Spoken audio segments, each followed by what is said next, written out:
Well, jaws dropped today when beachgoers came face to face with a hammerhead shark on the sands of Carolina Beach. WECT's Rachel Hawley was on the beach and saw that 14-foot shark for herself.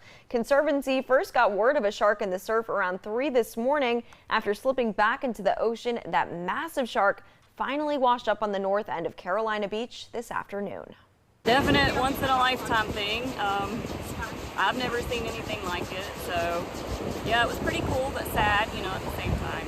Beachgoers in the north end of Carolina Beach were shocked to see a great hammerhead shark on the sand this afternoon. Because of the shark's massive size, it took a team of officials from Ocean Rescue, the Carolina Beach Fire Department, and the police department to bring the animal fully onto the shore. Experts say the shark was already dead when emergency crews retrieved it. At 14 feet long, this female great hammerhead is extremely large. Members of the North Carolina Shark Conservancy quickly went to work on the sand, collecting vital measurements and tissue samples. We had some volunteers come out and did a workup, took some basic measurements and then tissue samples.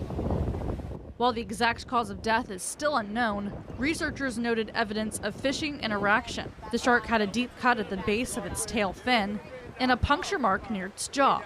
For now, the Shark Conservancy will study the samples and try to piece together what happened in her final hours. There was some evidence of fishing interaction, but we can't for sure say that that was the cause of death. Local officials were able to remove the shark's body off of the sand and are properly disposing of it. Rachel Hawley, WECT News.